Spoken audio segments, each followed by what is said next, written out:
السلام عليكم ورحمة الله وبركاته. قالوا سبحانك لا علم لنا إلا ما علمتنا إنك أنت العليم الحكيم. قال الله تعالى في القرآن المجيد لن تنالوا البر حتى تنفقوا مما تحبون. கண்ணியமானவர்களே, நாம் இன்று பார்க்க போகிற தலைப்பு பிரியமானதை செலவு செய்ய வேண்டும். இது சம்பந்தம் அல்லாஹ் குர்ஆன்ல என்ன சொல்றான்? லன் தனாலுல் பிர்ர ஹத்தா துன்ஃபிகு மிம்மா துஹிப்பூன். நிச்சயமாக நன்மைகளை நீங்கள் பெற்றுக்கொள்ள மாட்டீர்கள் நீங்கள் எதை பிரியப்படுகின்றீர்களோ அதை செலவு செய்கின்ற வரை என்று அல்லாஹ் கூறுகிறார். அப்போ நாம் ஒரு பொருளை யாருக்காவது கொடுத்தாலும் சரி, அல்லது ஏதாவது ஒரு மார்க்க விஷயத்திலேயோ பள்ளியா சம்பந்தமாகவோ இல்லை மதரசா சம்பந்தமாகவோ அல்லது வேறு ஏதாவது ஒரு காரணத்திற்காக வேண்டியோ நாம் செலவு செய்வதாக இருந்தாலும் கொடுப்பதாக இருந்தாலும் அந்த விஷயம் முதலில் நமக்கு பிரியமானதாக இருக்க வேண்டும்.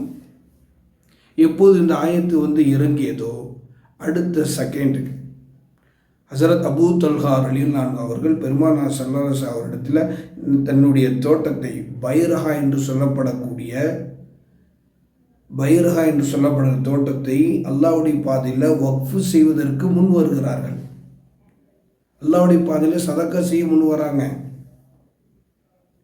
அல்லாஹ் சொல்லிட்டான், பிரியமானதை நீங்கள் என்ன செய்யுங்க, செலவு செய்ய நன்மை பெற்றுக்கொள்ள மாட்டீர்கள். நான் இதை என்ன செய்கிறேன், எனக்கு மனசு பிரியப்பட்டு தான் இதை நான் கொடுக்குறேன் அப்படின்னு சொல்லி அந்த தோட்டத்தை வக்ஃப் செய்கிறேன். அப்போ அதுபோல் நம்முடைய செயல்பாடுகளும் இருக்க வேண்டும். ஏன்னா சதக்கா செய்வதனால நிறைய மன்ஃபாத்துகள் இருக்குது, நிறைய ஹைர் பரக்கத்துகள் இருக்குது. நமக்கு வரக்கூடிய சோதனை கூட தடுத்து விடும் சதக்கா. அது பற்றி பெருமானார் ஸல்லல்லாஹு அலைஹி வஸல்லம் சொல்லும்போது அஸ்ஸதகத்து ரத்துல் பலா, தான தர்மம் செய்வது நமக்கு வரக்கூடிய சோதனை தடுத்து விடும் என்றார்கள். அது மட்டுமா, வரத்துல் கலா, நம்முடைய கலாக்கதருடைய விஷயத்தில் அல்லாஹ்வுத்தாலா எதை தீர்மானித்தானோ அதையே மாற்றி அமைக்கக்கூடிய ஒரு ஆற்றல் சதக்காவுக்கு இருக்கு. சதக்கா பற்றி நம்முடைய முன்னோர்கள் சலஃபு சாலிஹ் என்று சொல்லப்படக்கூடிய முன்னோர்கள் நிறைய விளக்கங்கள்லாம் கொடுத்துருக்கிறாங்க. பெருமானார் ஸல்லல்லாஹு அலைஹி வஸல்லம் அவர்களே சதக்கா பற்றி நிறைய ஹதீஸ்கள் சொல்லியிருக்கிறாங்க. தான தர்மம் செய்வதற்கு அது இறைவனுடைய கோபத்தை தணிக்கும் என்று சொன்னார்கள். அப்படிப்பட்ட ஒரு உன்னதமான விஷயத்தை நாம் என்ன செய்யணும், நம்முடைய மனம் விரும்பி செயல்படணும். அதுதான் மஹப்பத். சஹாபாக்கெல்லாம் தனக்கு விருப்பமானதான் பிறருக்கு கொடுப்பாங்க. நாம் இன்னைக்கு என்ன செய்கிறோம், மற்றவர்களுக்கு ஒன்று, நம்ம தனக்கு ஒன்று, அல்லது நமக்கு மற்றவர்கள் ஏதாவது ஒரு பொருளை கொடுத்தாலும் சரி, ஏதாவது காசு பணத்தை நம்ம செலவு செஞ்சாலும் சரி, அந்த விஷயத்தில் முதலில் நமக்கு பிரியம் இருக்க வேண்டும். பிரியமான பொருளை தான் கொடுப்பதன் மூலமாகத்தான் நன்மைகளை நம்ம அதிகமாக பெற முடியும் என்பதை கவனத்தில் கொள்ள வேண்டும். ஏன்னா மன் அஹப்ப லில்லாஹ் வ அபகல லில்லாஹ் அத்தா லில்லாஹ் மனஅ லில்லாஹ் ஃபகத் இஸ்தக்மலல் ஈமான். நம்ம ஒருத்தரை நேசிக்கிறோம் அப்படின்னாலும் அதுவும் அல்லாஹ்க்காக இருக்கணும். அதே போல் ஒருத்தர் மீது நம்ம கோபப்படுகிறோம் என்று சொன்னால் அதுவும் அல்லாஹ்க்காக வேண்டி இருக்க வேண்டும். அதே மாதிரி ஒருத்தருக்காக வேண்டி நம்ம ஏதாவது ஒரு பொருளை கொடுக்குறோம் அப்படின்னா அதுவும் அல்லாஹ்க்காக இருக்கும். அதே போல் ஒருவருடைய விஷயத்தில் நாம் ஏதாவது தடை செய்கிறோம், தடுக்கிறோம் அப்படின்னு சொன்னால் அதுவும் அல்லாஹ்க்காக இருக்க வேண்டும்.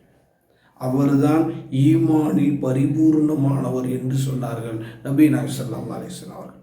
ஆக எல்லாம் வல்ல அல்லாஹ் நம் எல்லோரையும் நமக்கு பிரியமானதை பிறர்களுக்கு ஏதாவது ஒரு வகையில் பிரயோஜனம் அளிக்கும்படியான பொருளை கொடுப்பதன் மூலமாக மனம் விரும்பி முஹப்பத்தோடு பிரியத்தோடு அந்த பொருளை கொடுப்பதன் மூலமாக இறை அருளை பெற்றவர்களாக, அதன் மூலமாக அல்லாஹ் தஆலா நம்ம எல்லோரையும் எல்லா விதமான நெருக்கடியை விட்டு சோதனை விட்டு அந்த உன்னதமான சதக்காயின் மூலமாக நமக்கு எண்ணற்ற பிரயோஜனங்களையும் கைராத்துகளையும் தந்தருள்வானாக. எல்லா விதமான முசீபத்துகளை விட்டு பாதுகாப்பானாக.